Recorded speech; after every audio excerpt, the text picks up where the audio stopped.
Old age in the cup with a heater, that's a cold case. Get to the cheaper, I'm Viva La Vida. Got a nigga feeling like he Coldplay. My shorty so hot, I in love with Gabbana. She dripping so hard in that Dolce.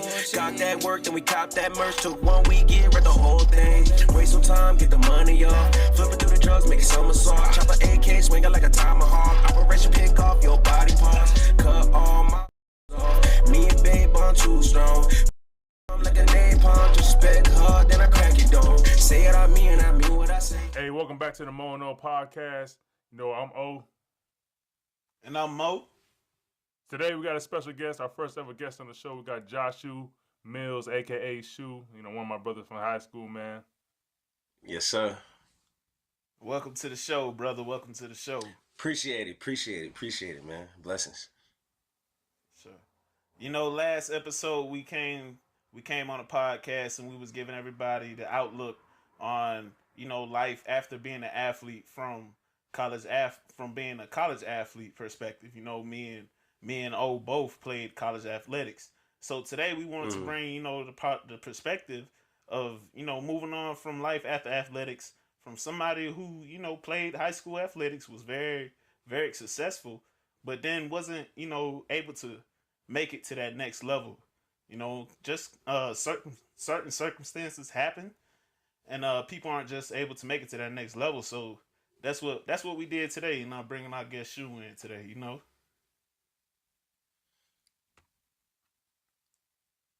So basically, I would say, like, coming from, you know, especially somebody like Ricardo, who I've been growing up with. I done played Little League, in and out sports, playing different sports and stuff, going transition from middle school to high school.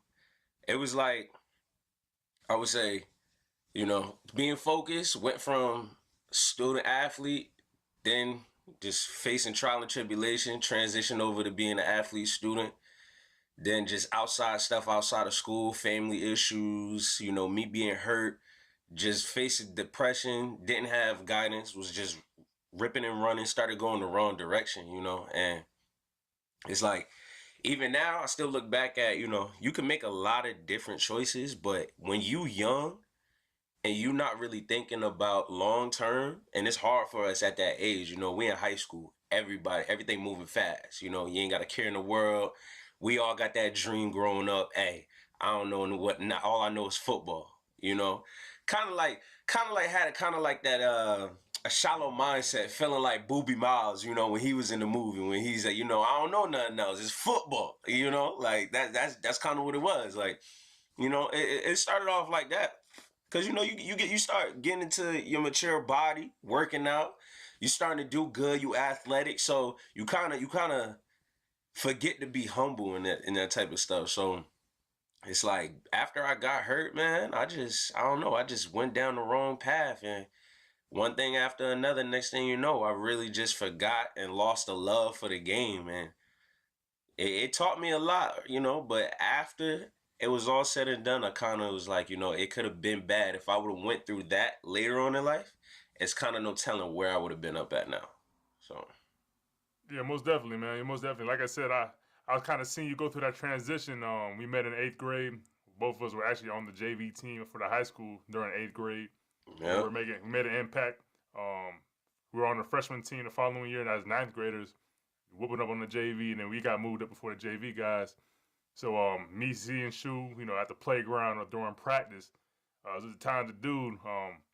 From my point of view, because I know you were, we was in the same classes after the fool. yeah. I want to say junior year, senior year, we were in the same class. And then, you know, certain issues came up, and then I didn't see you after that, man. So how did those events affect your senior year of school and kind of like your football career kind of officially coming to an end when those events occurred? It was really, you know, once I got hurt, and then I just started letting my grades slip, it kind of like, you know, you spiral out. And when you not surrounded around the minded people, you know, like, I strayed away from y'all, you know, like, I actually started hanging with a new group of friends and stuff. I strayed away from the people who was the ones you want around, that's constantly on your back, reminding you, getting you right. And, you know, you respect it, especially when, you know, I used to run into them. I would respect what they saying, but it would just go one ear and out the other. And when I should have really just, sat down and listened. But I would say it just started from me stop doing football completely. And then the issues outside of it was just one after another. And I think, you know, coming from my side, it was I'm facing financial struggles at home. My grandparents are retired, so it's hard to, keep bills uphold and putting a roof over our head. So I had to make a big decision, and I'm not gonna use it as an excuse. I don't ever cater to that to make it seem like it's okay that I went with that decision. But it was more I had to just look at my options. Do I either be selfish, let my family struggle, or do I help and keep a roof over our head, and that type of things. And it's one of the hardest things to ever weigh your options, especially in the midst of it, because it's easier when it's on the outside end and somebody ain't going through it. They got all the advice in the world versus when you actually in it and you know the full, grammatics of the situation. It's hard to really be like what's right and what's wrong. So I would say after yeah, it was like after junior season when I really was like, it was like football was done for me. My grades wasn't right because I was summertime. I started really slacking off. I was missing practices, was partying, doing a regular high school thing, even though that is a high school standard for our generation, is not something that it should be, but I more of just fell for the trend. I'm over here just partying, wasting time, not really planning for what's the next step. And I would say after high school, that's when I really hit me, and I was like, all right, what am I really gonna do with my life, And certain things I found outlets, I God forbid I just say, I was able to work a good job and then basically play catch up, but start really maintaining myself, and it really matured me going through them type of struggles.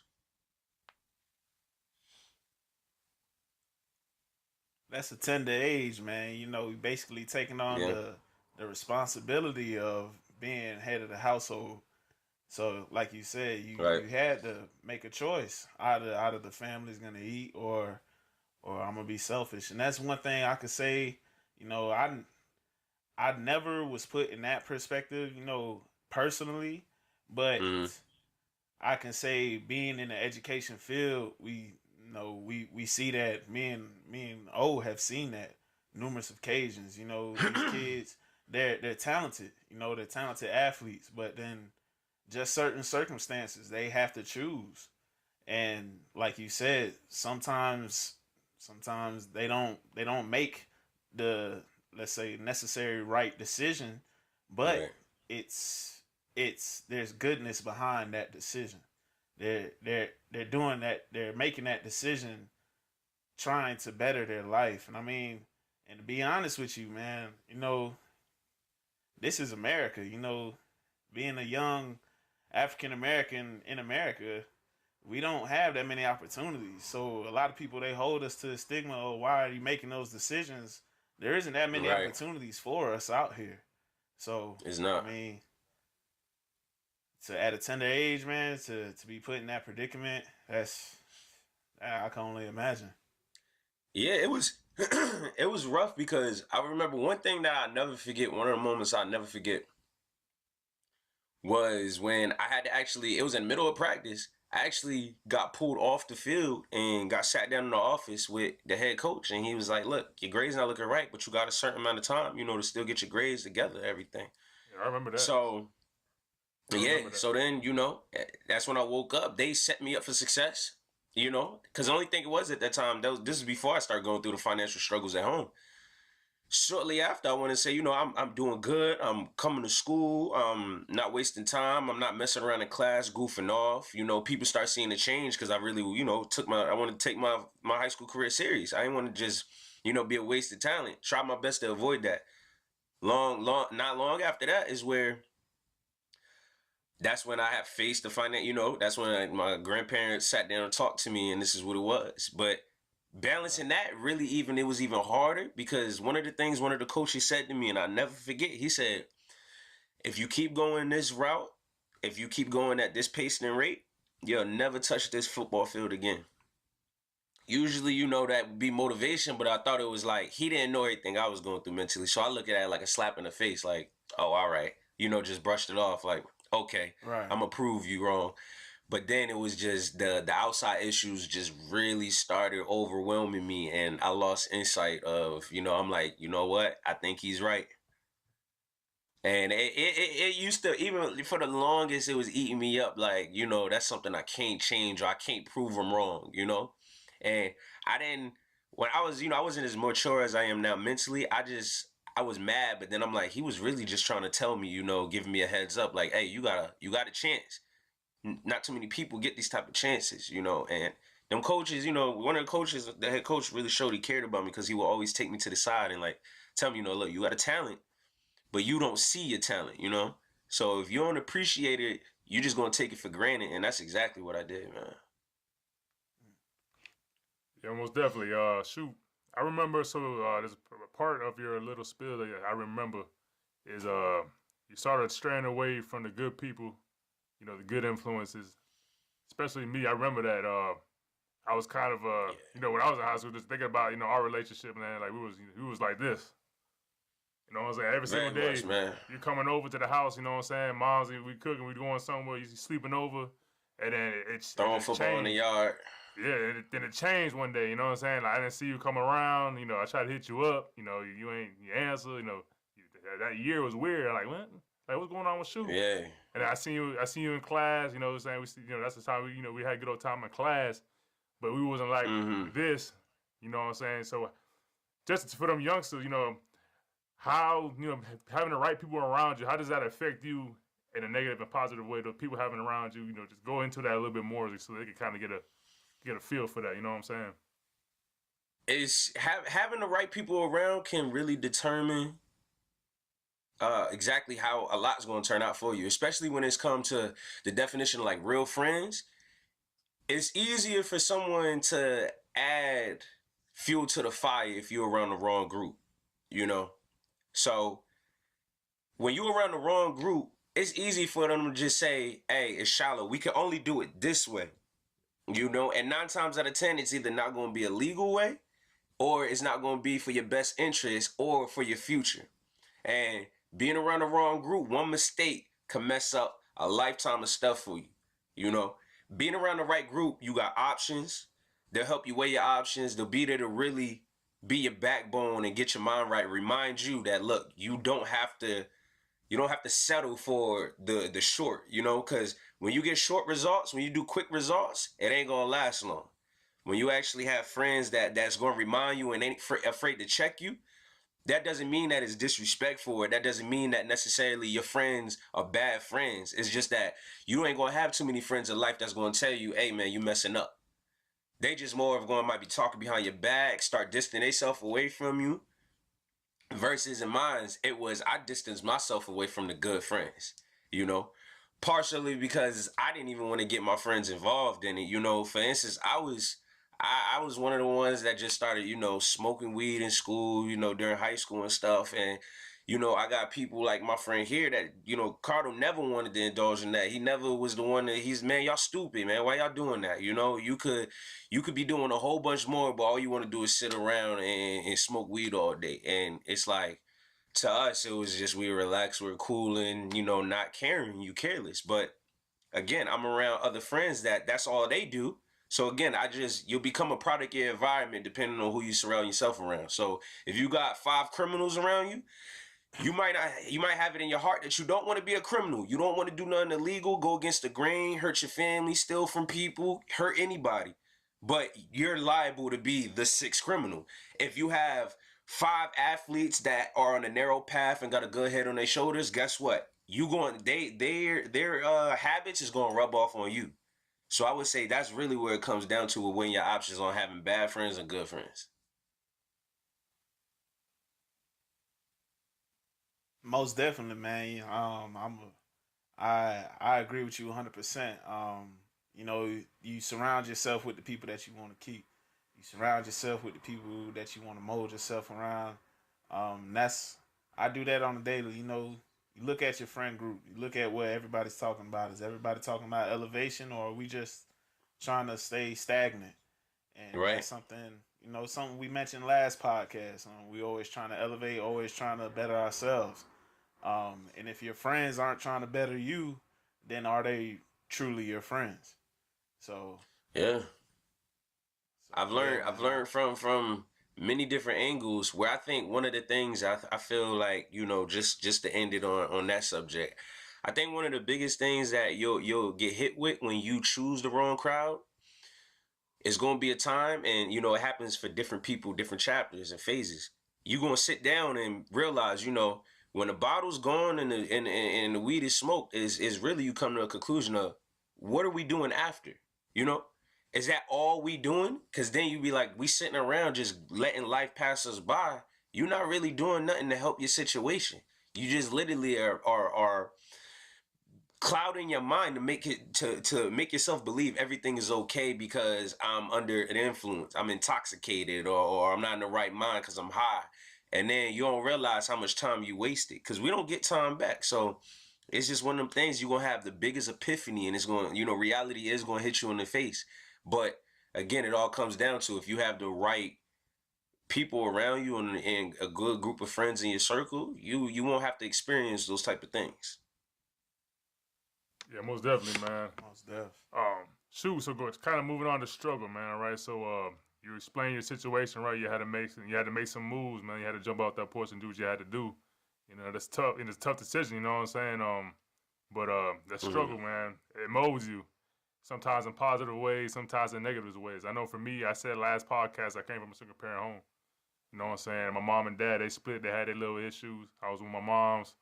She was getting child support. Food stamps. There was times, back in the day in our apartment. You know what I'm saying? We had bread and water. You know what I'm saying? We toasted bread up, put some butter on there. We had butter or peanut butter and bread.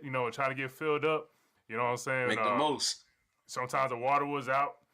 You got to get dollar water from Walmart. Use the gallons to take a shower. Do the laundry in the sink. You know what I'm saying? For sure. So tell me some of your struggle stories, man. That kind of made you kind of a little bit more solid, a little bit more wiser. You know what I'm saying? Kind of made you grow up a little bit quicker. The biggest one was facing eviction notice coming from school and constantly month in, month out, not understanding, not being used to that, Early on, being from Jersey, my mom had her struggles, but it was more of just me, my brothers and sisters that was really just raising ourselves because my mom is out at work, punching the clock, time in, time out, working day shift, doubles, night shift.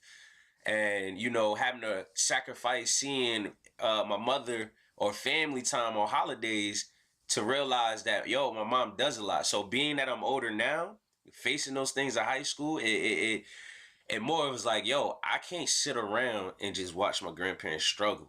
And this is in high school. I'm like, how can I figure out a way? One, I was like 14. I was about 15, 16. So it's not too many jobs that I could get. And I end up just, taking the fast route.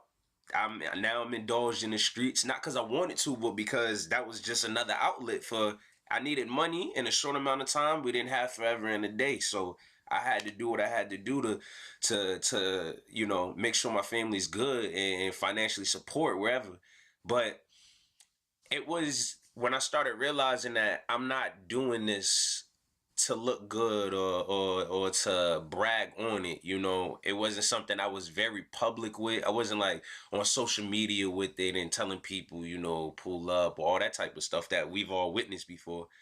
I was more of like, I don't want to be trapped in this lifestyle. So I'm kind of like, all right, keep reminding myself, I'm only doing this for this reason, So I think that helped me as far as being financially stable. That going through that situation is one of them things that helped me who I am today. Is like, you count your blessings because it could be good today and it could be 10 times bad tomorrow. So it's one of those things that it helped me be a stand-up guy and wanting to just do better at all costs, but still remember, look, high risk, high reward. So you got to be mindful of what you're taking a risk for.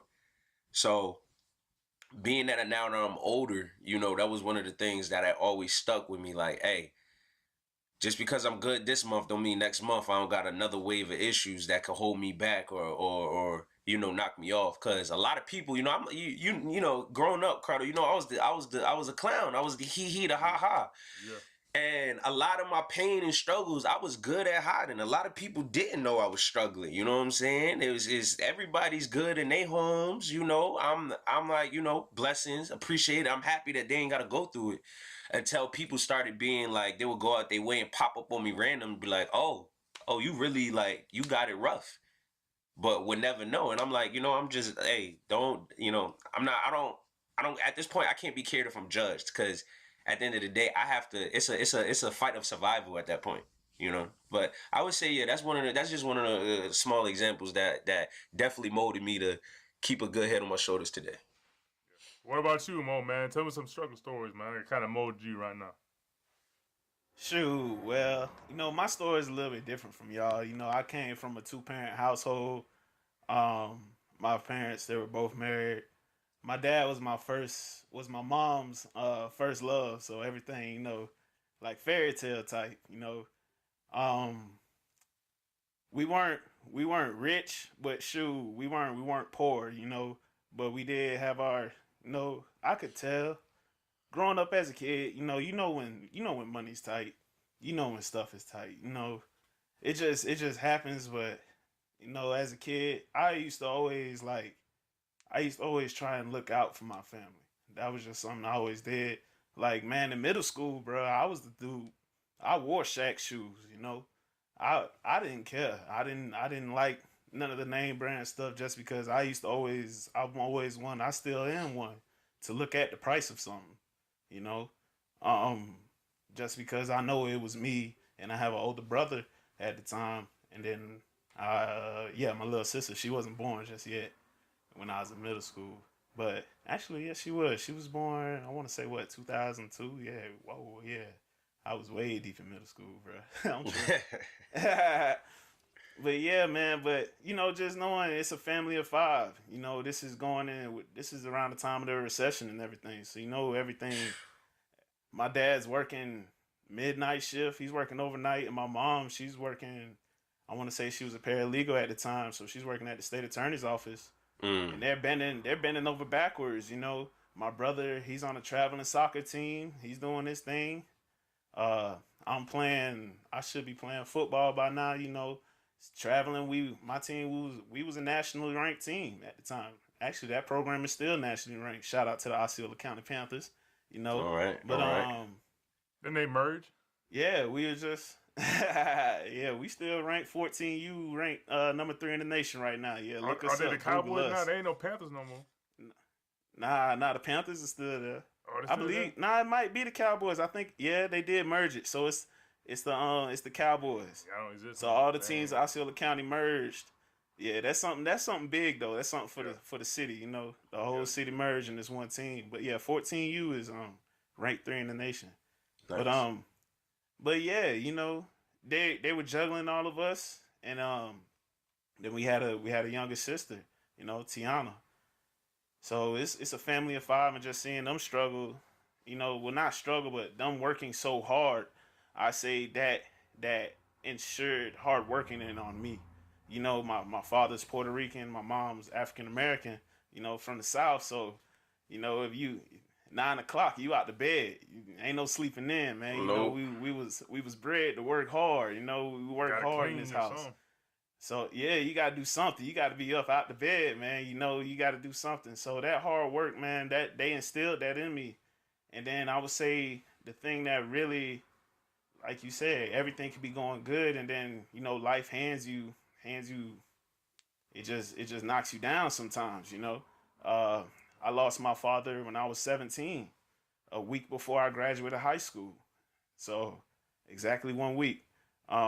My last time seeing my father was when I signed my scholarship to the University of Pikeville. Like, actually signing my scholarship, taking pictures. That was the last time I seen him. So, like I said, my struggle was a little different. At the time, my brother, he was actually just joining the military, so he was on his way out. Right. I'm 17, man. I got a mother and a little sister, and I was going 13 hours away from home. I was faced with the decision, and I ain't gonna lie to you, I wanted to stay home to help my mom out. But my mom was telling me, she was like, no, you're gonna go to school. And that's one thing I thank God she did that for me because she pushed me. She made me. She told me like, no, I'm fine. I'll be okay. I'm strong, and which she is. She's a very strong woman. That strength right there, that instilled more strength into me. That made me be strong. But to be real, man, that was a struggle. You know, I'm 13 hours away from home. I just lost my father. Yeah, it's a lot to 17. deal with. I got a I got a lot of questions. Man, I'm 28 now. I still got questions. You know what I mean? Like, Yeah, that's man. just. Quick question for But you, Mo. yeah, I would So say, go ahead, finish your yeah. story, and I'll answer the question after. Nah, I was just gonna say, that I would say that struggle right there. Just losing a parent at a young age after seeing them, like you see somebody how they truly love and care for their family, and then just one day they're gone. So yeah, that'll shock you, man. That'll do something to you. And Yeah. I can say that struggle right there, having to pick myself up and be strong for my family and everything like that. That really molded me a lot for real. Yeah. So quick question for you, man. I know Shu's story. I know me and Shu come from single parent homes. I met my father late. I met him my junior year of high school. Great guy. You know what I'm saying. Unfortunately, passed away a couple weeks ago. But how was it like growing up with your pops, man? What things did you learn from your pops growing up, and things that kind of stuck with you from the stuff he taught you? Man, one thing I could say I really learned from my pops is truly how to love. You know what I mean? Like how to show love as a man. Cause that's one thing I could say my dad really taught me. Like he really loved my mom. Like it's just amazing, bro. It's a Shoot, lost art. Yeah. bro, you about to have me tear up on this motherfucker. Yeah, man. Just like love for real. Yeah. It's not, that's definitely like a blessing.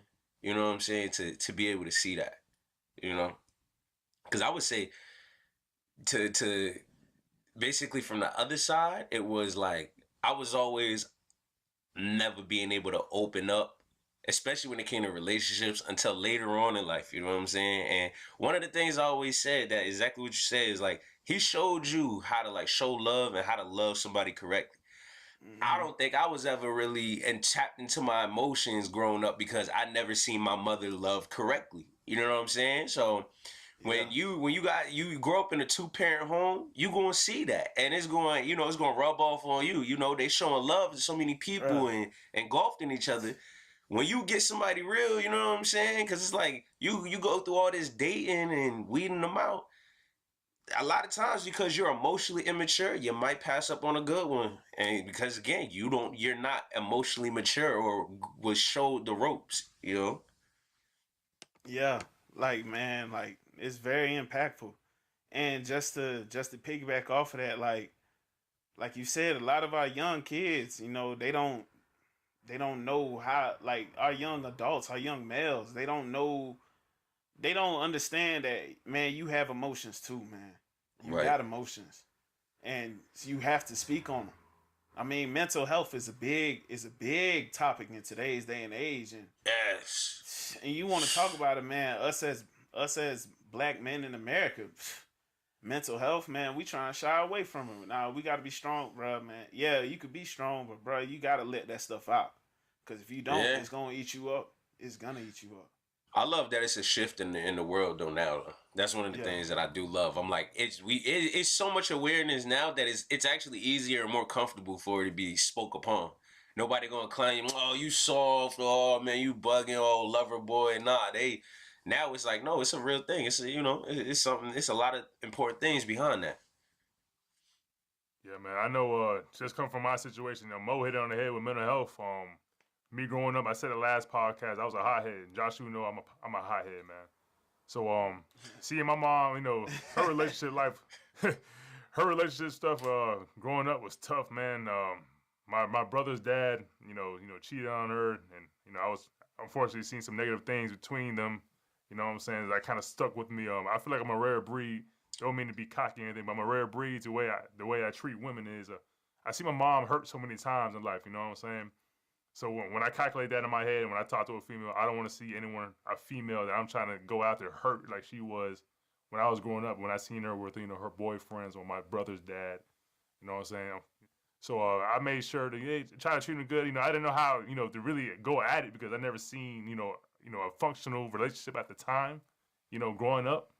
But also going back to the mental health thing, I was always mad. I didn't know how to express myself. Like you said, Mo, you were fortunate that you were able to express yourself to your father. Man to man talks. I didn't have that. My mom. I didn't think seeing my mom work all the time. I didn't feel comfortable kind of putting more stress on her shoulders. So I kind of kept it in. And unfortunately, when I'm in the school or something, the kid gets on my bad side. I let him know. I'll flip the desk on your ass. You know what I'm saying? I'll get in your face. Hey, what you say to me? You know what I'm saying? I'll lose my mind. I'm crazy. And they got to the point that they brought a social worker to the school to take me out of class, every week so they could talk to me. You know what I'm saying? Hey, you can't be doing that. Hey, what's going on at home? You know what I'm saying? So the guys that got 2-parent homes, shit might be bad, but take advantage of those 2 parents. You know what I'm saying? Like I said, I was fortunate. I was blessed to meet my father late in life, but I wish I had that relationship with him when I was younger. You know what I'm saying? I wish I could have picked his brain a little bit more. Now he's gone, unfortunately, but just get that male guidance is a difference in a young man's life. You know what I'm saying? That's huge difference, man. That you hit it on the money with that. Yeah, it don't get more clear than that, but yeah, man. So shoot. So let's go ahead before we get too emotional in this thing. You know what I'm saying? Ain't nothing wrong with it. It was a great, great topic, man. We opened up early today. Right. Yeah, man. For the youngsters, man. Like I said, take advantage of your parents, man. Sometimes parents get you mad. Mom might make you mad. Pops might get you mad. But at the end of the day, they're your parents, man. Take advantage of them. They're a great resource for you to have. They've probably been through what you've been through in high school. Take advantage. Ask the questions. Pick their brains. Love them to death. All right, because life is not guaranteed. Especially in this day and age, COVID, gun violence, everything is crazy out there right now, right? So let's flip the script, right? Let's go ahead and talk about cancel culture, man. Let's hit cancel culture on the head right now. We had a couple of events. Let's get into it. Most recently, the Dave Chappelle special on Netflix. I love him to death. Favorite comedian. You got the baby. You got Donald Trump. You got D. Watson right now in the league going through it right now. So let's go ahead. What's your opinions on the Chappelle special, man? What's your opinion on the Chappelle special? Let's start right off with you, Mo. What you think about that? Man, I'm probably gonna get some feedback off of this, but it is what it is. Man, Chappelle hit the nail on the head when he said nothing happened to the baby's career when he shot a black man in Walmart. Nothing happened. It's totally true. Nothing happened. But the minute he go on a homosexual rant, this man lose millions of dollars. So you mean to tell me we could kill a black man in America, but we can't say nothing? Like, we can't say nothing out of line. We can't hurt somebody of the LBGQ. I hope LBGQ. You said it right. I think. LGBTQ community. Like we can't offend none of them, but one of us can get killed and it'd be alright. Like, that's like, come on, man. And he's right. Like, we're not mad at the LGBTQ community. We're mad at their movement is so strong. Like he said, we've been trying to do this for hundreds of years. Like, how did y'all get so far ahead? Like, dang. Give us the Krabby Patty formula. We trying to figure this out too, man. Like, what's going on? Like we need our movement to go on too. Like it's crazy. Like, everybody could get behind the LGBT. Man, I'm sorry, man. They can get behind that community, but when we say Black Lives Matter, it's a whole charade. It's a whole problem. Everybody got an issue, man. We just trying to say, man, my life matters too. I'm just out here trying to survive. I'm trying to get some money. Trying to provide for my family. Shoot, maybe I'm just trying to go get some gas from dang on Mobile or something like that. Trying to go get something from Walmart. But I got worried. I got like my heart got to jump out of my chest when the dang on police pulled me over. Mm-hmm. Like that's crazy. I got to worry about that. I think when it comes to the baby situation, I look at it from three angles. Because as Dave Chappelle said it, he could kill a black man and nothing happens. But then he makes a comment. They still, in a sense, some way, shape, or form, they still trying to kill a black man just by canceling his pockets, taking away his financial gain.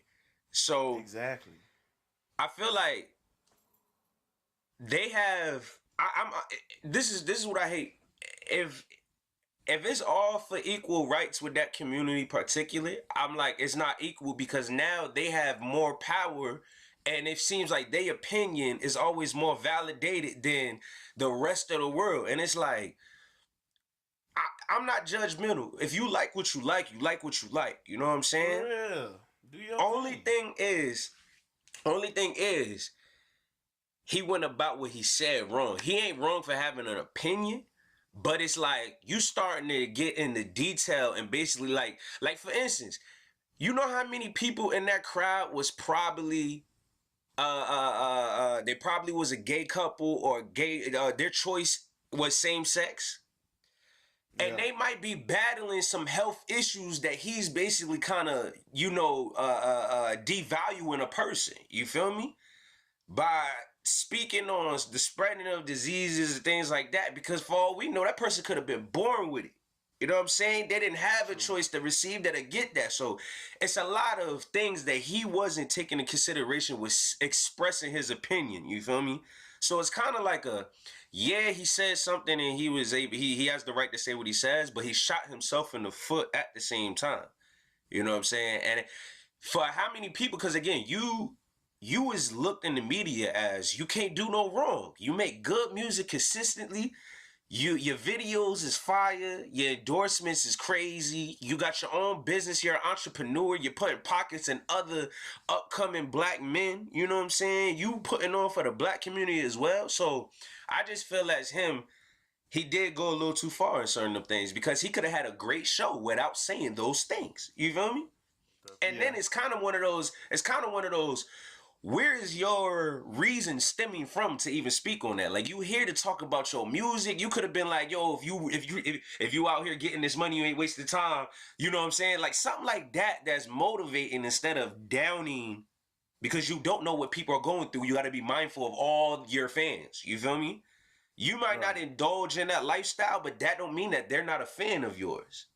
So it just sucks that a lot of that stuff happens. And even for the Black Lives Matter thing, I feel we hurt ourselves with that too. Yeah. Because there was when it first popped off, it was very much carried out the way it's supposed to be with promoting awareness. You know what I'm saying? But now it was such a sensitive situation because you had Trump in office and he was speaking I'm not going to call him racist. I'm going to call him prejudice. You know what I'm saying? It was a lot of prejudice remarks, which was all this stuff going on in the communities, in the world. And then you got him saying this. I feel like it went from us doing this to us doing this. So now it's kind of like do we just expect stuff to slide for us? Just because we're black or you're a minority? Now is it just because we're this and we're raising awareness, does that mean we're subjective to just automatically expect us to get a pass for everything we do? Because there's a lot of stuff people were still doing and causing upon themselves in the black community that was bringing attention to them. Because I'm not going to say that all black men were innocent, because we have to be 100% equal and clear across the board. You know what I'm saying? A lot of stuff people did trigger. Cops are trained to kill. If you were in the military, you're trained to kill. You're not trained to wound. So if you do something that feels threatened when it's in reason on camera, because we have seen them situations. I mean, look, not too long ago, August 29th, black dude comes out the back of the car, start blazing at the cops. Nobody can say that the cops were not wrong for trying to take him down, because you literally have an automatic weapon right here in West Melbourne and start shooting up. You feel me?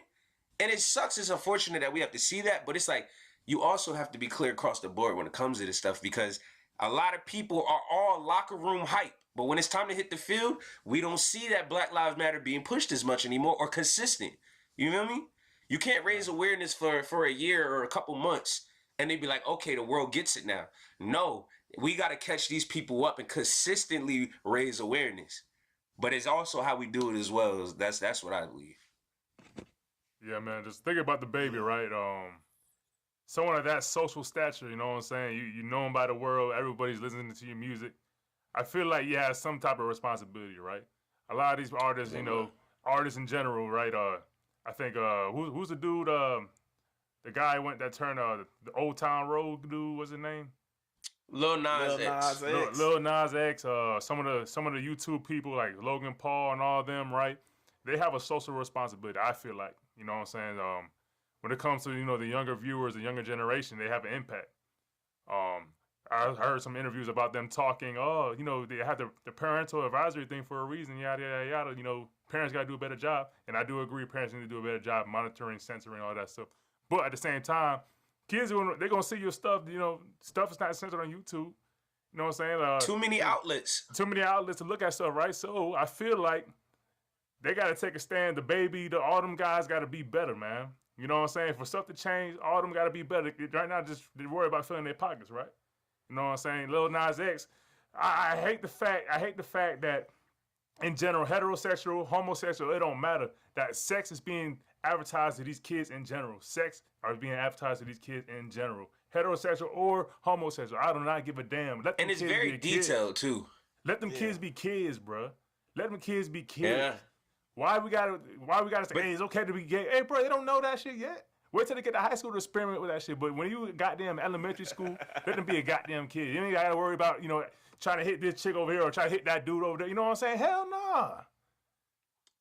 Shit crazy nowadays. I don't think people pay. I don't think the YouTubers, the Instagrammers, you feel me, or even the artists, the music artists. I don't think they really be mindful of that word that they're titled over, especially the social media word, the word when they say influencers. You feel me? They don't realize what they really. You feel me? I don't think they really cater to that word. I think they get lost. That's it. Yeah. Trans. It's crazy. Yeah, and it's crazy, man. It's sick, man. Like shit, it's unfortunate. I coach high school ball, right? So I hear these kids talking. You know what I'm saying? Kids straight out of middle school talking about, oh, I hit this chick, I hit that chick. Bro, you just getting into high school. You a freshman in high school. You already hit this and that, hit that. Bro. Who's the? I can't even. I don't even think you can put it on parents anymore these days, man. It's like because the internet has raised us, man. The internet has raised us. The internet has been controlling society. So it's like, it's so many outlets. Look at when we was in high school. Yeah. We went from using MySpace to using Facebook, Instagram, Twitter, Snapchat. Kick, Snapchat. Yeah.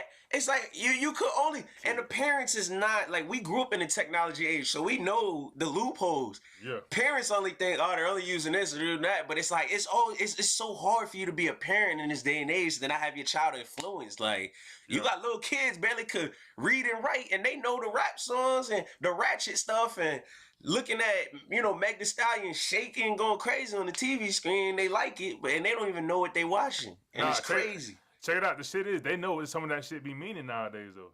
They know what that stuff means nowadays. When we was growing up, I ain't know nothing. So I could watch a goddamn Nelly is getting hot in here. I don't know what the hell he's talking about. I thought he was just hot. That BT cut. You know what I'm saying? That's all we had. No, I'm watching Baby Boy. I don't know what the hell was going on. Shoot, you know what I'm saying? Jody tearing up Yvette. I don't know what the hell was going on. Hey, I grew up, I learned what the hell this shit was. He tearing up even like, dang, all right, Jody. You know what I'm saying? But I didn't know what that stuff. But these kids know what's going on, bro. And they too young. I feel like, bro, they missing out on their childhood. For real. They trying to grow up too fast, bro.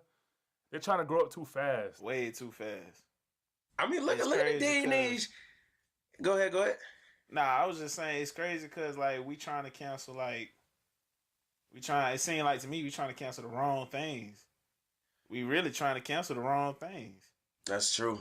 That's true, man. And you got all these cults and all these followers. You Yeah, know what I'm all saying? this, Like, you got all this negativity, but yet we trying to, I don't know. I mean, look how much the world changed.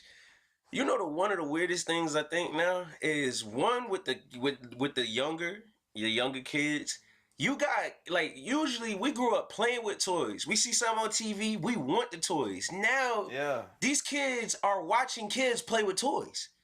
Yeah. Like it's dehumanizing these kids and they depriving them of their childhood. Then look at it like us.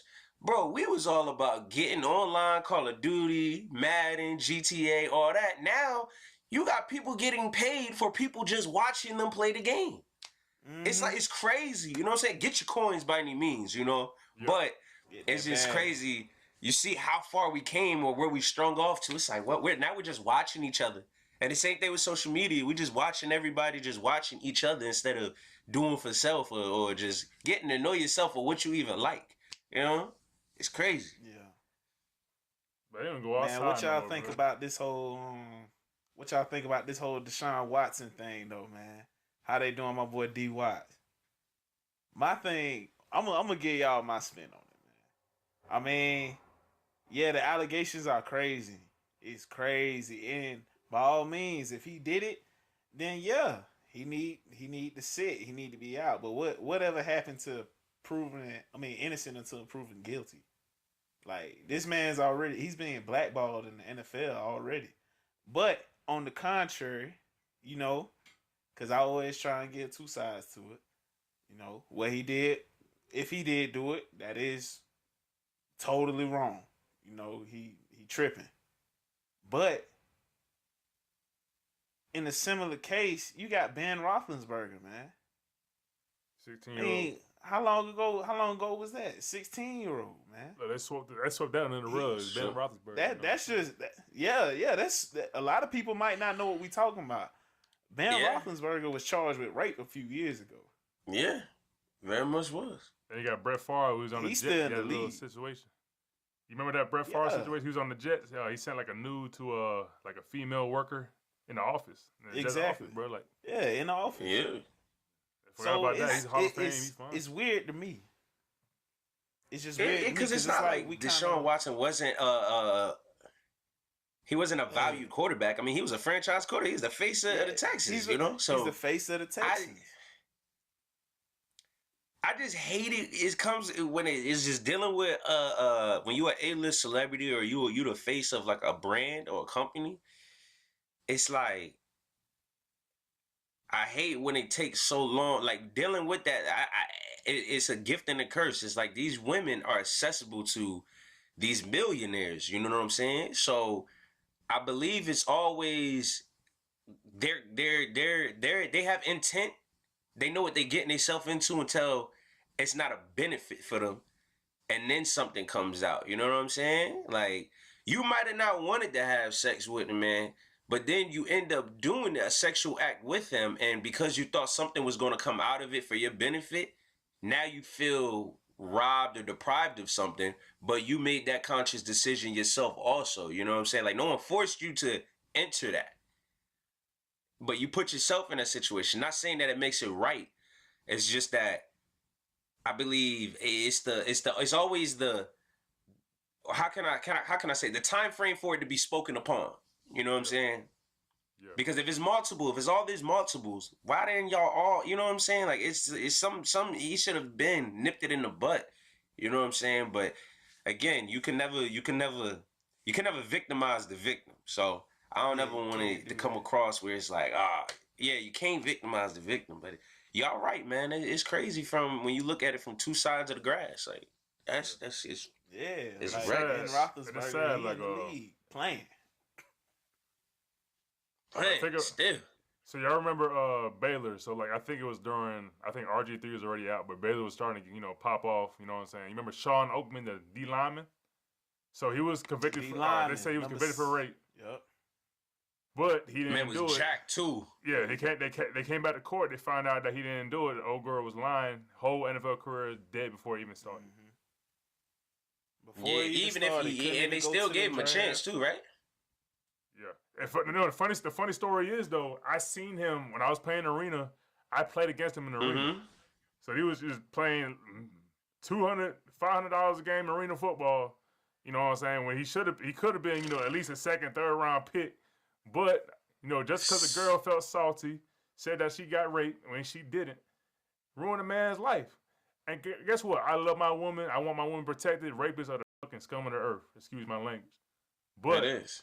That's such a powerful word. And then shoot, yeah. If you lie about that stuff, you could wreck a dude's life, man. Like you get that shit on your record. It's such a sensitive subject. That mugshot's on the internet for life. You know what I'm saying? You can't go back, even if you're innocent. That picture, whatever the hell it is, and then you type in your name, it's gonna say rape case, innocent or guilty, rape case. That shit's with you for the rest of your life. And I think you know what should be carried out though. I think that needs to change a lot of that because we don't heard too many stories about women. I'm not even just gonna say, I'm not even just going to be shallow about it and just say black men. I'm gonna say it's just when it's a male and a female in the rape, it's a rape case. I feel like what needs to happen, it needs to be lie detectors involved off rip before the court, before you even be on trial, before you all that. Before you take somebody to court, put them both on a lie detector multiple times so you can get very accurate information. And that's how it should be deciphered versus, because some people can act very well. And then, we see it too many times, like you said, they lie. Yeah. So how you figure out lying? We got too much technology to figure out if they lying or not, Yeah. And it sucks. Crazy world, man. And shoot, you can even bounce back. So we talking about social problems. You got our former president, Donald Trump, talking about, right? We're grabbing in the pussy. That's our president. Bruh, man, he got away with murder. He got away with a lot, man. He don't even pay taxes. Grab her in the pussy. Man, we're talking about influencers, right? We cancel, like I said, cancel the wrong things, man. Cancel the wrong things. That's the part. That's that part. We talk about influencers. Our United States government is supposed to be the biggest influence we have on our kids. They provide our educational programs, and we have the head of the damn country saying "grab her in the pussy," and these kids hear that and see that shit on the news. Like that I don't know, man. I don't know, bro. It's weird. It's weird, bro. And we're worried about canceling musical artists, but we couldn't cancel Trump because he said he was, being, wilding out. We can't cancel him. Can't. Hey, that's the thing though. You try and cancel him, you got. He basically got his whole little nation now. So he got our own little army. He got his own army, man. It's sick, me, man. It's wild. But hey, man, to each his own. Let me ask y'all. Go ahead. Let me ask y'all as former college athletes. You know what I'm saying? Because I've seen it in society, in the world, just being out in the community, the streets and stuff like that, where people's true colors really came out when he got into office. How was it? Did y'all see that? Did it affect anything like teammates, coaches, just the student faculty where y'all was at? Was there any like change in behavior because of that? Mo, go first. I'm gonna say a lot more people were comfortable. You know what I mean? Like they could, they really, yeah, they was really truly themselves. A lot more people were comfortable. More bold. I'm gonna just keep it like that. That's a good way to put it. Okay. More bold, But shoot. Yeah, I'm gonna just keep it like that. It was just more bold. Yeah, man. So I went to school. What about you, Ricardo? Because I know you got no I know you ain't got no filter. Shit, I went to school out in Kansas. I believe Kansas is a red state. It had a Republican government. Yeah, we're gonna have to bleep out a lot of stuff on here. Shit, it's raw. It's cut raw, bro. I had, a lot of teammates from Kansas. You know what I'm saying? I love most of them boys to death. But like Mo says, some of them motherfuckers got bolder. They were kind of strutting their wheel. You seen a new sticker on their truck. You know what I'm saying? Mm. Driving around campus, you know, nice little Trump and Pence sticker driving around campus. You know what I'm saying? And boys had their chest poking out. You know what I'm saying? Oh, Obama's done. Thank God. Blah blah blah blah. And look, check it out. Here's the thing about Trump. If he wasn't such a dumb when it came to talking, you know, public speaking and all that, I wouldn't give a damn. I hate politics. I hate Democrats. I hate Republicans. I hate Democrats. I hate Republicans. I hate all that. It's just stupid. Guess what? I'm a gun person. I love guns. And Republicans love guns. But I'm middle class. Middle class, low class. So Democrats are going to help me out, hopefully save some money. But at the same time, Trump has some good shit going on. Yeah, people getting jobs and all that, but this shit he was saying in the media was not right. You wasn't at all, man. You trying to attract, you know, prejudiced people to vote for you is not right. You know what I'm saying? Like it's crazy. You know, it's funny. I know y'all witnessed this before. Have you ever seen, like, you know, a hood is a hood, okay? Either you could be in the hood or the trailer park. It's both hoods. You feel me? Yeah. It's just depending on how you decipher it, but it's both hoods. So it'd be like ghetto. There's the people that used to try to have a conversation with me. I had to humble them. I'm like, listen, we both financially wise are in the same tax bracket. You should be worried about the benefits that's going to help you. Not just because you agree with he's saying, because you're not in that bracket. You know what I'm saying? So you're voting against yourself. But people so tied up in the wrong things, they just like, yeah, let's go. I'm like, nah, you really should be like worried about that's how you supposed to decipher your partner, what side you on. Yeah. You know what I mean? Like, because if you somebody who, you feel me? Just because I'm in the hood, I walk into the corner store with the EBT card, don't mean you ain't about to walk to the market, the farmer's market, and use the EBT card too. So we both using the EBT card, but if he takes away that from the middle class, then what? You just gonna be somebody who voted for both of us to have nothing left, not realizing we both using the same thing.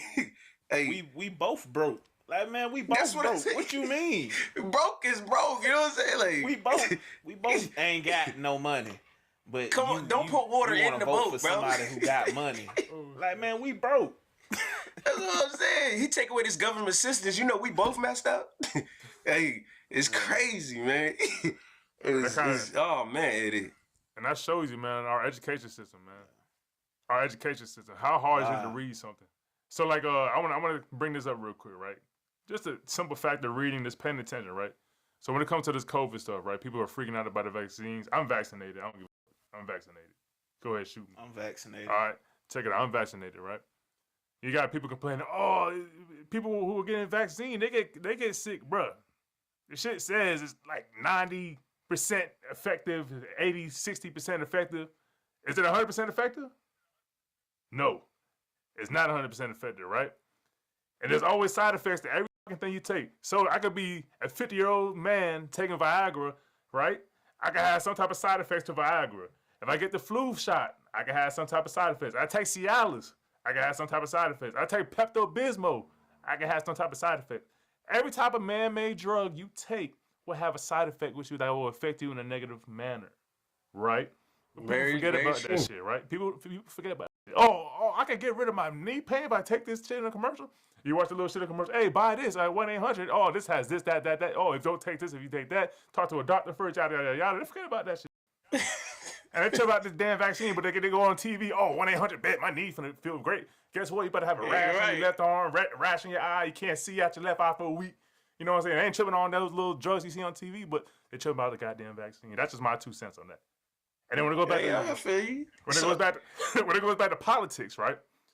Bruh, read, right? Trump said, Trump has a little shit. Hey, here's my goal, right? He probably had it somewhere. Hey, I'm trying to get rid of, EBTs or whatever, so we can save money, yada, yada, yada. Democrats, we trying to, eliminate some, tax the higher people so we could have more benefits for the EBT and lower class people, right? But like you said, the trailer park people, the ghetto people, and whatever it is, they forget to read the fine print. You know what I'm saying? If I'm rich, check it out. If I'm rich, I own businesses, bro. I ain't trying to sound crazy. I'm gonna be a Republican. I need that bread. But you fit in that bracket. Your lifestyle in that bracket. I'm in that bracket. I need that bread. I need my money. I don't want to get taxed. But if I'm broke, why not vote Democrat? You know what I'm saying? If I'm on EBT, if I'm on unemployment, I need all that. Right. And then forget about the read. How hard is it to read something to understand it? So, was y'all vaccinated by choice or was y'all vaccinated for financial reasons? Because you know how certain jobs, they require it. Yeah. Well, I work in higher education. So, man, really, my job was just giving them out for free. So I was like, man, look, I'm going to just go get it. It is what it is. I'm going to just go get it. Because the way I look at it, man, shoot, I mean, I ain't had a flu shot in years, but I used to get them. I ain't had a flu shot since probably like middle school, you know. But some folks, they get a flu shot every year. And what happened? They get the flu. It's the same thing with COVID, man. Yeah. I mean, just because you get it, just because you get the vaccine don't mean you're not going to get the virus. It literally happens every year with the flu. So, thanks. I mean, I just feel like, shoot, I got it once. Now they talking about all this booster shot and all that, like having to do it again. Nah, I'm good. Right. Yeah. My body already got it one time. It know what's going on. I'm good. I drink my orange juice, drink some water, take my Flintstone one a day, my multivitamins. I'm good, man. Drink some warm ginger ale. Yeah, drink some ginger tea. Man, I'm out here, you know. I don't need nothing. I don't need no more. Yeah, I had the first 2 shots, fully vaccinated. Needed one time. I don't need no booster. None of that. Right. I'm good. I'm good. You know, I have too many. I don't know. I haven't been vaccinated yet, and I say yet because I'm like, you know what? It's too many variants coming out, too many strands. So it's like, who's to say, you know, that won't protect it from the next variant, the next change in it.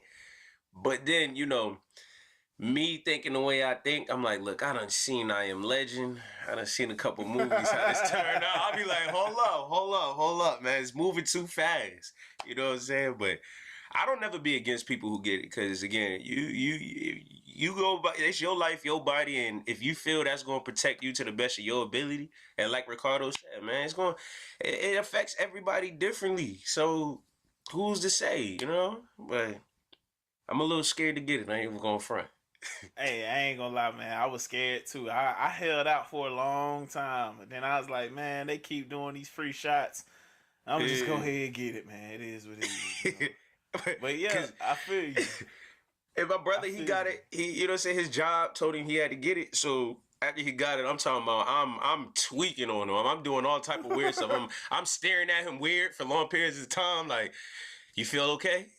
Your eye twitching? You know what I'm saying? You dizzy? Like, I'm asking him all types of stuff, bro. Like, I was like, but you know, I'm glad everybody is taking their part in doing it, though. It's not like nobody's getting it, because more people that get it, there's lower the chances. So true, very true. And man, I think it gets rid of most of the most intense symptoms. You know what I'm saying? Especially if you're like if you're unhealthy. Like my father, he passed away from COVID.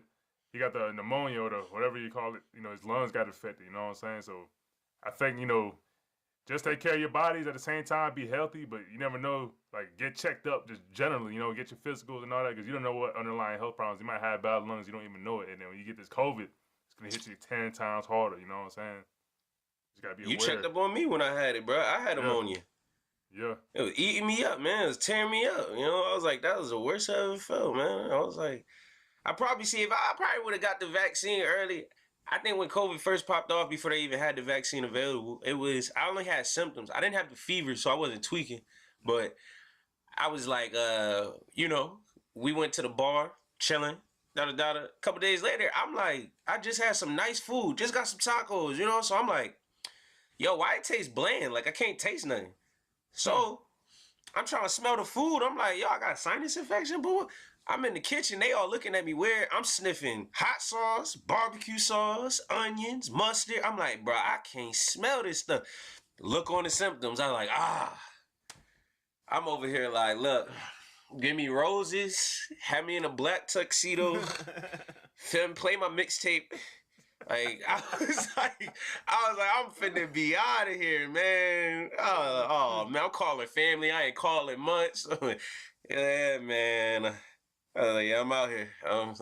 Feel like I'm about to turn into a statistic. Bro, I was scared. I ain't gonna lie. No, I was scared. That's funny as hell, But bro. it was, cause I mean, it was around the time y'all seen what they was putting out there on the news. They got refrigerator trailers full of bodies. I'm like, Yeah. nah, Yeah. nah. Yeah. I'm Yeah. like, nah, this is it's really real.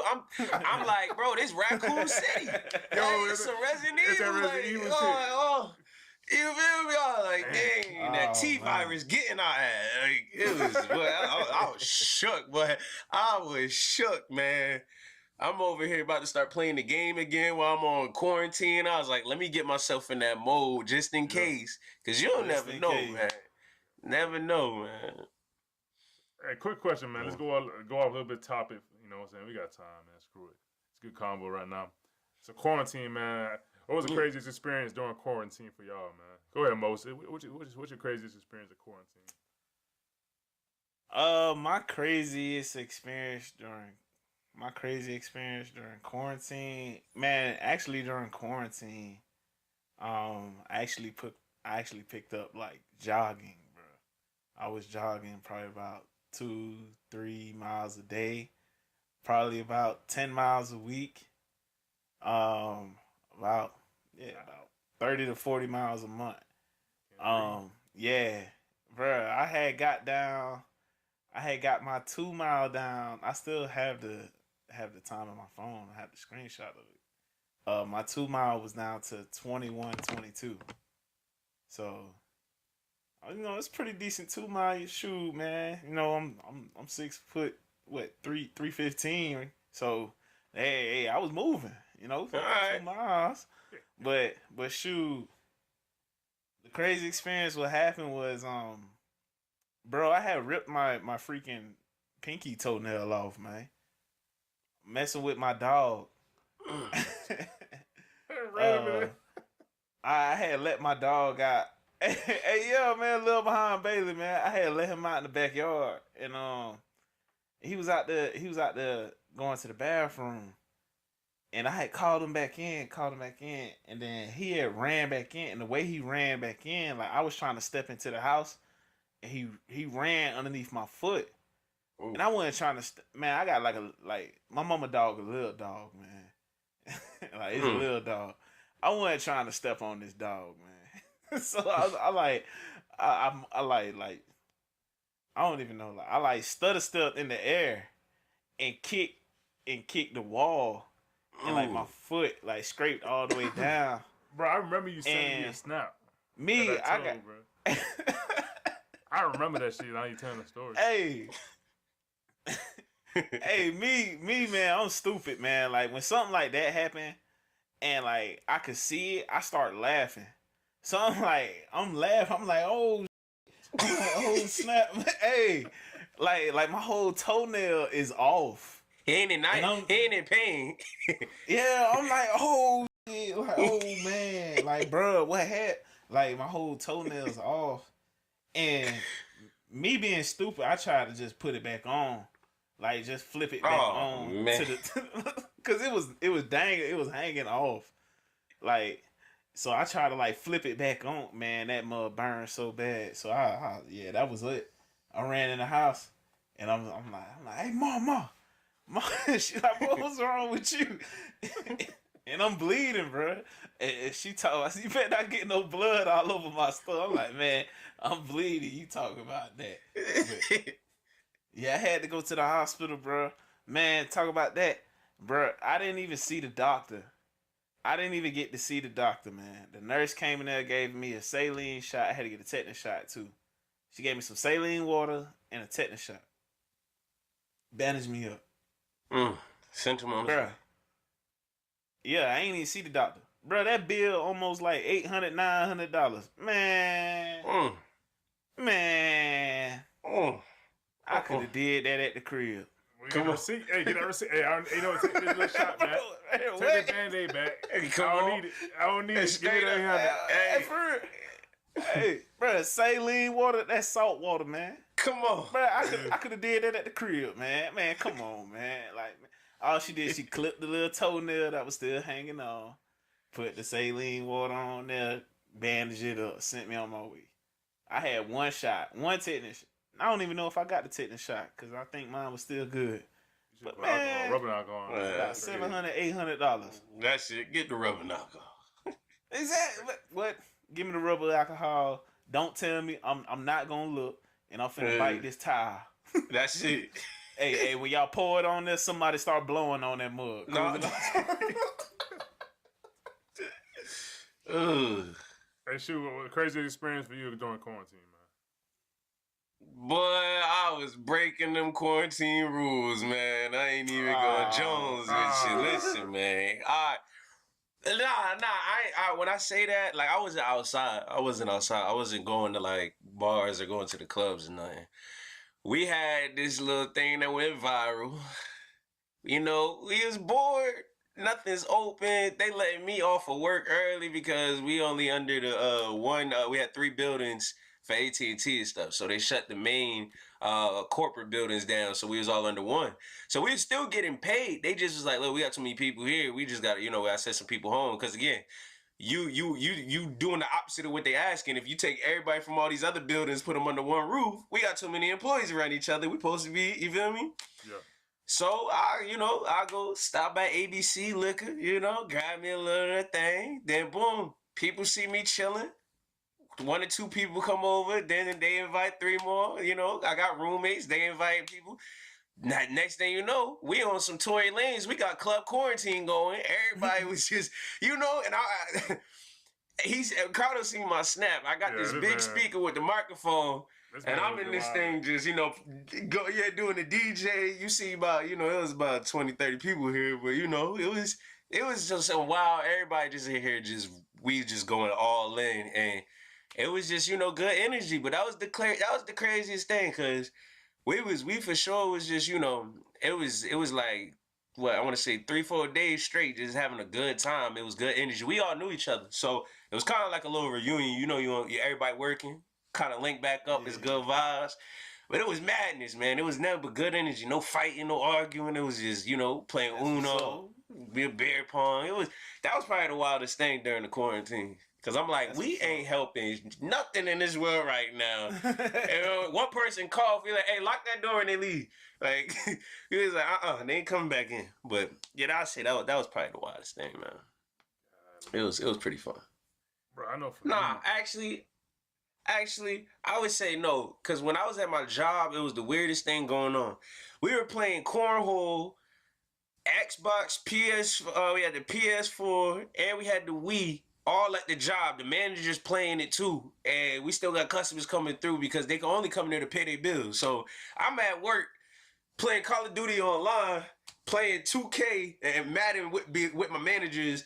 We got, our store is big, so we really playing legit cornhole, frisbee. So it was crazy. I would say that was the wildest thing. That was the wildest thing for sure. Y'all having fun as hell at work, huh? Bro, it was wild, man. Can't complain. And we getting paid. I'm on the clock doing this. Fire. Yeah. I know for me, man, I was in Franklin Pierce coaching, so I had my dog Kev, he was the DB coach. My dog Bob Davies, he's the OC. And then we had my dog Dace, the wide receiver coach, who was all living in his little ass apartment, all right? So I think the craziest thing was going grocery shopping. Especially when the shit first came out, like when COVID first hit, when we all got sent home. Bruh, you ever watch some horror movies like, oh man, run to the grocery store, get some supplies. Like that every day. You know me, I gotta eat. I'm hungry, bro. I gotta get groceries. I'm at the grocery store. Ain't no chicken. Ain't no pork. Ain't no ribs. Ain't no burgers. Bruh. The thing that pissed me off the most. Bird, bro. Hey, I remember this as clear as day. I'm going through the aisles. No toilet paper, of course. And no toilet paper. COVID. I don't know what. Bro, that was my one right there, like, man. Bro, the craziest shit I seen, bro. This dude was grabbing like 20 cases of marinara sauce, bro. I'm like, bro, what you need 20 cases of marinara sauce, bro? He's like, bro, 20 cases of marinara for what? better open up a damn Italian restaurant or something, bro. Like, what the hell? We're in quarantine. Y'all ain't taking all the damn chicken, ain't sharing the damn chicken. I wanted some bread. No bread. No fruit. You know, he needed some dipping sauce for his Little Caesars pizza, man. We see people, you know what people were sleeping on? You know what people were sleeping on? What's up? Everybody was going past. See, I'm from the hood. You know what I'm saying? It's the hood in me. All the struggle foods I'm racking up on. You know how many boxes of noodles I was eating? I said I'm good. Bruh, I'm good. As long as I got oodles and noodles and some hot sauce, I'm a survivor. That's okay. No, I can't do oodles and noodles. What? Right, here's a story. Here's a quick story. Messed my stomach up. So November, freshman year, November, right? Thanksgiving, right? You know what I'm saying? I ain't got bread like that to go home. I'm stuck in North Dakota. Mind I say North Dakota in the dorms with my other out-of-staters that are broke shit that can't go home. So I go to Walmart. Oh, man. I load up on fucking ramen noodles and canned fruit for a whole damn week in the dorms. 3 times a day. Fucking noodles were coming out my fucking ear. I didn't have no Thanksgiving. Ain't no turkey for me. I had some chicken ramen noodles 3 times a day for a week. Ever since then, I can't eat like that no more, bro. I gotta be like starving and bro. I can't do it, bro. Hey, it's that hurt, man. That shit was tough. Never forget where you came from, bro. It keep me humble.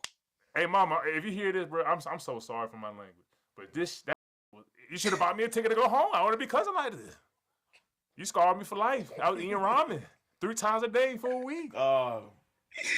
Ain't no turkey for me. Hey, shoot. Oh, you killing me, man. So I can't do it no more, bro. I can't. I feel it though. It's a real thing, man. You ain't wrong for that, man. Yeah, that's a good call. Hey, man, let's go ahead and wrap this thing up with some sports, man. How them Bucks doing, Mo? All right. Some sports. How them Bucks doing? Man, Tom Brady is going to win another Super Bowl. All right. The reason why I say this, man, is 44. He threw for over 400 today. But 5 touchdowns? 4-5 touchdowns? I mean, come on, man. I'm trying to tell y'all it's a Bucks life. I mean, next week we go up to Philly. You know, I know that's your team. Oh, y'all beat the Carolina Panthers today. Hell of a win. Congratulations. Ugly win. I'll mail you a cookie. I'll mail you a cookie. I'm on a diet. I don't need that. All right. But just know, them Bucks come to town next week. So hold on. To town, bro. Before we get into that conversation, I want to ask you something because I noticed something the last game y'all played. Me and my boy was deciphering it. So you see how Tom Brady didn't throw a touchdown pass last game, right? Do you think that was a good defense or was that Tom Brady playing bad? Against New England? Yeah.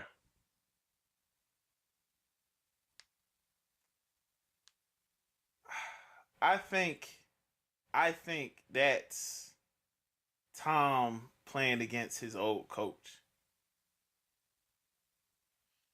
Very much. Very much. A little bit of both, you know, because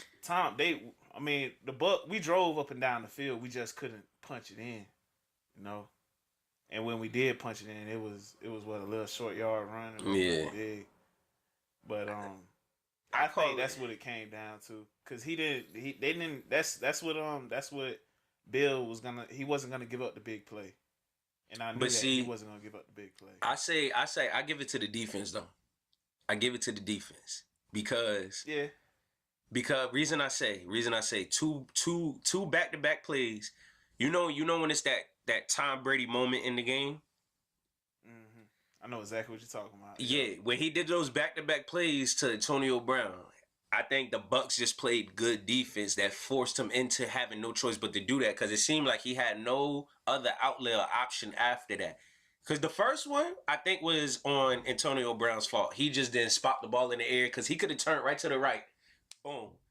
Iced the game right there. But they played good defense on the second time when it did touch his hands, but he moved his hand through his arms, and that's why the ball popped up. So I was like, I just needed to see, coming from a Bucks fan, you know, what do you think it would?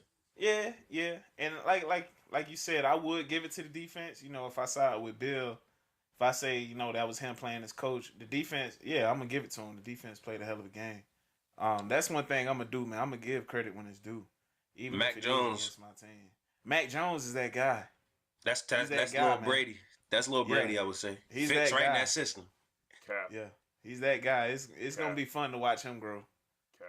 You said Cap. Oh, You okay. don't. So you're saying Cap on the Mac Jones is not good? Mac Jones not good, All right, I'm I'll say believing this that, bro. though. I'll say this. Now look. This is why. When what was the it started with a B, the black quarterback, that was after Brady? Brissett. Or no, yeah, Brissett. Yeah, Jacoby. Brissett had a little bit of success. Okay? Then they had somebody else there after him that had a little bit of success. Then Garoppolo? you bring in, Was it Garoppolo? It was Garoppolo Yeah. and Brissett. Yeah, Yeah, Garoppolo, yeah. boom. You feel me? He had success. Brissett. Then you had Cam Newton, veteran, been to the Super Bowl, very, very, a good quarterback. Couldn't get it done. This is the most success they've had. This is the most success, and he's a rookie. And so again, it's the Patriots system is designed to win. It's just the quarterbacks wasn't getting the system. I think Mac Jones is doing, for him to be a rookie and he's still having this much success. I mean, look how he played against Tom Brady out of all people. Tom. But check it out. And that's a good Bucks defense. Here's my take on the Brady versus the pass defense, right? So what Brady did back when he was in New England, he was a check down, throw the short passes, you know what I'm saying? Build up, little play action, little screen here. A lot of yak plays, right? Bruce Arians, he's a vertical threat, right? So he wants a big play. He's a greedy motherfucker. Excuse my language. All right, he wants to throw deep. He wants to use Mike Evans. He wants to use Grant deep. He wants to throw the guy Right. deep, right? So if you take away the deep, right, and you're gonna play like shit because that's all they do. They throw it deep. So let's take away just play it They all. do. Get rid of it. That's an easy ass game plan as a defensive guy. You know what I'm saying? So we're gonna shut that shit down. Now they gotta adjust. So y'all gonna shut it down? Hey, y'all want to throw deep? So you saying the Eagles gonna beat the Bucks this week? So check it out. So here's the Eagles' issue on defense, right? Our linebackers, our run defense. Is Nah, terrible. you ain't answer my question, bro. Check it out. I ain't worried about our DBs. Slay had a hell of a game. Slay and Nelson had a hell of a game. We got McLeod back at safety. He's back. You know what I'm saying? We got the boy from the Vikings. He's doing his thing at safety. I'm pretty confident in our DBs. I think they'll handle the business. But if I were you guys, I would run the ball in this. I would run down our damn throat because our linebackers don't want to make no damn plays. And plus, go ahead, try to drop back. Goddamn Jernigan and not Jernigan. What's his name? What's the dude's name? It's Fletcher Cox and old boy from Pittsburgh. He came over like 2 seasons ago. Hargrave. Yeah, Hargrave. Let them boy. Hey, go ahead, sit in that pocket. And Sweat too. And Sweat. Right. So if I were y'all, I would run the ball. But if y'all don't run the ball, Right. That is a fact. I will say that because that running the ball, the longer the games go, the better our run defense gets. I'll say that. I'd say the only thing I'm worried about is because Brady is good at taking shots at the right time. It's the only thing I'm worried about because our safeties doesn't have good chemistry with our cornerbacks. We don't have a lot of help defense as much as we think. So going against an Antonio Brown, Mike Evans, and what's the other bull? He fast. Chris Godwin, Scotty Miller. I'm a little hesitant, but Cameron Brate, OJ Howard. but I will say this: I don't think it's gonna be a blowout. We're gonna beat y'all by 21. Nah, We're gonna beat y'all not by even. 21. We come in look. Because Jalen Hurts, the longer the season go, the better he's playing. So he just has to get it clicking early. So the way y'all play, if we do the bubbles and the screens like maybe towards the end of the second quarter and don't try to do it off rip, I think we could call your number. Bro, we too fast for y'all. Our defense check it out. Check it out, Mo. Check it out. Here's my thing, right? If you guys do not run the ball towards number 49, you guys are stupid and don't watch film. On our defense, Singletary, That boy is a weakness. What do you think about that, Shu? If you guys do not use your tight ends against us, you guys are stupid. I love my Eagles, they but got I know that lead. I know Who's my their tight Eagles. end again? Lead them tight ends. They got Gronk and OJ Bro, Howard. they got OJ Howard. Isn't that the one? Cameron Howard Brake. like he's straight. shaped like a wide receiver, right? No, he's tall. He's tall, Yes. real tall. Yeah. So Yeah. Singleton, he's definitely a weak spot. Because the two people who have stepped up is what's the white boy with the long hair, number 49 That's for the Singleton. Eagles. He been choking me. He's been, but he's been so much more of being able to attack when the play starting to develop. He's starting to attack, wherever the ball is going. But Epps is the person who stepped up for us. Where I like him now. Oh yeah, and Dallas Last came year in he was Dallas. getting chopped up. Yeah, he was getting smoked. But he came in Dallas. He did all right. Yeah. But Yeah. on So, our offense, yeah. our offense is Man, if we beat Nick y'all by Sirianni 21. does not pick it up, he needs to get. He's he out needs of to be there. gone. He needs to be gone. Hire your boy. I'll coach him up. Beat I'll him. run the ball. I'll throw the ball. 21. Hey, hire me. Bucks by 21. Nah, Bucks by 21. I'm ride or die. You know what? Skip. Bucks by Listen, 21, skip. man. Skip. Hold on. Cause I believe, okay. I believe y'all might. It's gonna be a 7 to 10 point difference either way. I don't know which way it's gonna go, but I'm going there with it because I don't believe y'all gonna beat us by 21. Who the Bucks played today? The Bucks, y'all played We played the Dolphins. We played the Dolphins. Yeah. Okay, we played the Dolphins. So Dolphins got two of the best corners in the league, and we hung Brady had 5 touchdowns. Come on, man, you talking about the GOAT, man? But check it out. I There's mean, two we quarters. talking about That's two I corners, don't care though. what Philly That's got. two corners. Yeah. Bucks by 21. When you got man. eight, when you Look got at Bucks this by stat sheet. 21. when you got AB as your third Next receiver, time, you Bucks should by be throwing 21. 5 touchdowns. But look at the stat sheet. Y'all beat Dallas week 1, 29-30. Y'all beat Atlanta, 25-48. Y'all lost to LA, 24-34. Y'all beat New England, 19-17. And then y'all just beat the Dolphins 17-45. So Offense when it goes- is clicking now. so when it Bucks goes by 21. But again, when you go against a balanced team, y'all don't. It's not a high win. Y'all getting wins, but it ain't on 21 points. Because again, The y'all Eagles are balanced? Oh, we're a balance. We are a balance. We're a balance. All right. Hey, Look at the game. So NCAA. I'm just saying we are balanced, man. It's because both areas we struggling at is literally you got us struggling in the secondary. That's why it's literally I don't even say the secondary. I say the linebackers, man. The linebackers they struggling the most. I'll say that. And then it's we struggling with backfield and quarterback. You wrinkle those out. That's not a hard fix. It's not a hard fix at all. And it really, I say it's Sirianni's play calling that's messing up our offense. We have a good offense. You know what I'm saying? Because, I mean, if you look across the board, we got people we can fly down. Like, we got Devontae Smith. Take him downfield. He's supposed to be Deshaun Jackson. He can go get it. But you doing all these short routes with a person that majority of his college career, he was long ball. You know what I'm saying? Why is Quez Watkins and then you got the other homeboy who's getting the long balls? They shouldn't be. Then we got Dallas Goedert and Ertz. We got a tight end duo. We should be killing it. We got two good running backs. Why is the rookie doing better than Sanders and getting more snaps right now? It's not making sense because he's not calling the right plays. He called all these short plays. But come on, spread down again. This brings me to I'd rather have homeboy back. Chip Kelly. With this offense, I'd rather have Chip Kelly. No. Nope. Hell no. With this So you want so check it out. Here's what Chip Kelly's gonna do to the team, right? He gonna trade Devontae Smith, release Sanders, get rid of Hurts, get rid of all the good people, and try to drive people from Oregon. Look. That's what he'll do, and that's what happened. He got rid of Deshaun Jackson, got rid of LaShawn McCoy, got rid of Michael Vick. Shit, the whole team up for All right, years to take come. out. I'm just saying. Speaking off. Bring back Andy Reid. Bring back Andy Reid. What you talking about? I'm speaking from a play calling standpoint with the offense we had. I'm Don't just say speaking Chip from Kelly play around calling. me. The way I love you, bro. no, I the can't way agree with you on that, bro. the way Chip Kelly was calling his offense, I liked it.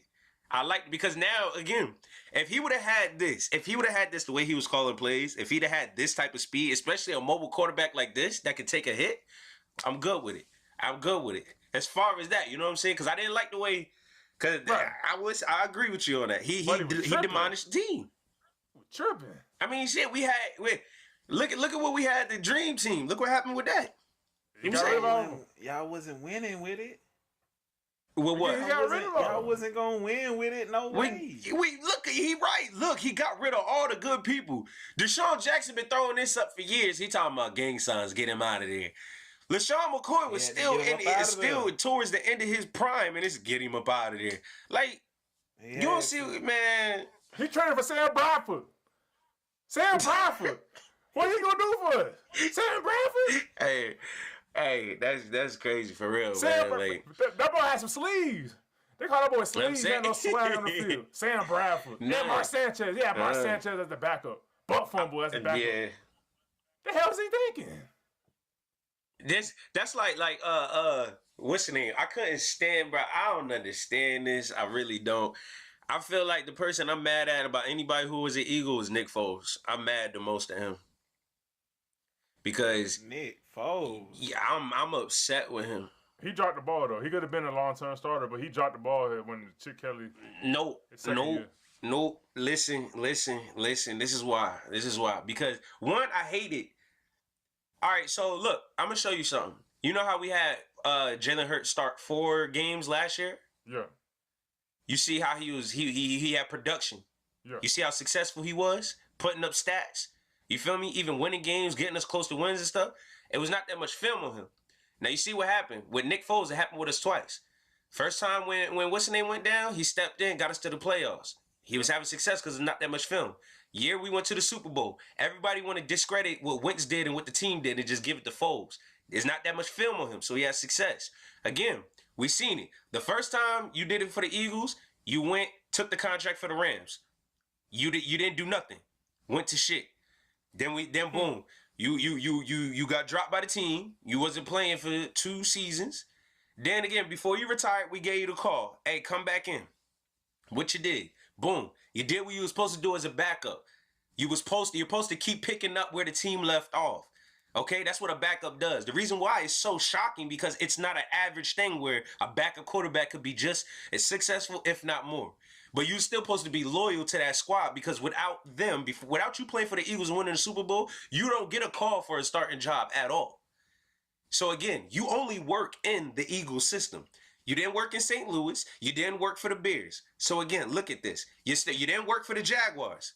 Why aren't you? You could have just stayed. If I guarantee Wentz would have still been a good quarterback. The team would have still been straight. Had he not left, he messed this all up. I almost cursed. See that he messed this up for us. All right, that's how we got here. Because when we lost him, everybody looked what he gonna do. Because what happened when he started the next couple games? Because Wentz struggled to came back. He wasn't putting up numbers. We wasn't winning games. Why? Because we got film on him again. We're not gonna be able to win games like that. That's who I'm mad about. Nah, check it out. Here's my thing on Wentz. I mean, not Wentz. Actually, let me talk about Wentz. Mr. Mr. Glass himself. Mr. Glass himself. Guess what? Oh, he did all this stuff in the regular season. Do you win the Super Bowl in the regular season? No, you win it in the playoffs, right? Both times Foles went to the playoffs, he showed production in the playoffs where it matters. When you get that change, when you get that money, when you get that legacy, when you get that ring, right? He won the Super Bowl, won all them games. Second year, he damn near took us back. If Alshon Jeffrey catches that pass versus New Orleans, sure, we in the NFC Championship again, probably going back to the Super Bowl with Nick Foles. That's a fact. I was on the side of getting rid of Wentz and keeping Foles, but guess what? We kept Wentz, and guess what happened? Wentz is in Indianapolis, being fragile again. 2 sprained ankles. How do you do that? I don't know. And playing again, and he's not even helping us at all. No, he need to play all games so we get our first. He ain't. Huh? He need to play all these games so we get that first round pick and get a linebacker. Nah, he can't. No, if he plays 75% of his snaps, we won't get that. We will get it. So he has to play 75% or he won't. Oh, he has to. Yes, that's the yeah, deal. he need to stay out there then. That's a smart deal because if he doesn't play 75% of the snaps, you don't get that first round pick. We get a second. He need to stay out there, man. He need. Hey, so you think Kyle Trask is the future of the Bucs, man? You think he can take Brady's role when he retires? Man, I ain't even worried about that. You know, Brady still got 3 years in him. We on that. He said he want to play. He gonna play till he's 50. I'm telling you, I believe he could do it. Life. We out here. I can't stand y'all Buck fans these day and age. I swear. We up by 21. Y'all was never this confident before Brady. When y'all had James Winston, 30 interceptions, 30 touchdowns, and he talking about I'm balling. Y'all was they had not. Fitzmagic. They had Come Fitzmagic. on, man. They had y'all was not this confident.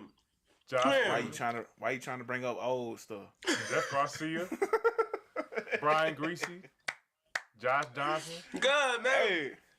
Hey, man, look, man. Yeah. All right, let me ask you. naming all them quarterbacks, but remember who we won that first Super Bowl with? Brad Johnson. Keep it a buck. Brad Johnson, bro. Keep it a buck. No pun intended. Keep it a buck. But, did you think? All right, be honest. Did you think y'all was gonna go to the Super Bowl as soon as you heard Brady got signed? You just thought y'all was gonna go to the Super Bowl? Yeah, honestly. Yeah. Cause that's all we needed, bro. All we needed was a quarterback. And don't get me wrong, man. I like Jameis Winston because I'm a Florida State fan. So you know I was riding with Winston, but bro, 30 for 30 and 5,000. Bro, you can't win 30 in a. That's a 0-0. You feel me? Yeah, you can't win. It was hard watching them games and like, yeah, we up 27 to 3 at half. Yeah. How the hell we end up losing 34 to 27? Like, come on, man. We just went completely cold in the second half. I can't go against y'all needing a quarterback because what? I think this is Mike Evans is going to be his 7th season having 7th or 8th. Yeah. That he's going to have 1,000 yards? Like, exactly. You feel me? With the quarterbacks y'all had and he still got 1,000 yards receiving, it speaks for itself as like, yeah, y'all just needed a quarterback at that point. We needed a quarterback. We needed somebody to make them decisions. Man, put respect on Fitzmagic name. What y'all talking about? I like Fitzmagic. I'm a Fitzmagic fan. Fan. But Fitzmagic, I'm not a fan. The only thing I know about Fitzmagic, man, he gonna win you at least 3 or 4 games, bro. You gonna get 3 or 4 out of him.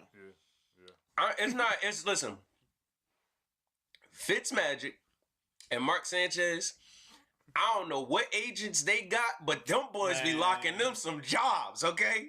Because I don't know how many times they don't bounce around bro, come on. I don't know how they still be playing or even getting picked up on a squad. Like how Fitzpatrick, Mark Sanchez was still playing and Kaepernick sitting at home. Make it make sense. Hey, that's another topic, man. We got to shut this down, man. It's time. It's about to be an hour 40. Hey, next week we will talk about some good old Kaepernick, man. Hey, put respect on Fitzmagic's name, man. He be doing his thing. I'm with it. He got a beard. You know what I'm saying? Big beard, throwing touchdowns. Anyway, man, once again, man, we appreciate all the only thing love, we man. ain't canceling is them damn student loans. That's what we need to cancel. That's a different topic. My credit will go up. My credit be on steroids. We're going to say that for next time. Once again, thanks for tuning in, man. I'm O. And I'm Mo. And you've been listening to the Head to Head podcast. You know, we had our first time guest on there. My man Shu on here. Yes, sir. Appreciate y'all. For sure. We love you guys, you know, appreciate the listen. Follow us, subscribe, you know, spread the word. The song that you guys hear in the intro, that's my man Music right here. That's my dog Shu right here. You guys give him a listen. You know, look up his music. And you guys been listening to the Head to Head. Follow us for more. You know, we have a new episode dropping next week with the topic coming out later on on all our platforms. All right, be listening, be watching, be looking out for us. We here, y'all. Episode 2. Appreciate you. Shout out, man. Appreciate y'all. Love y'all, man. Y'all take it easy. God bless. Old age in the cup with a heater, that's a cold case. Get to the chiba, I'm Viva La Vida. Got a nigga feeling like he Coldplay. My shorty so hot, in love with Gabbana. She dripping so hard in that Dolce. Got that work, then we cop that merch. Took 1 week, get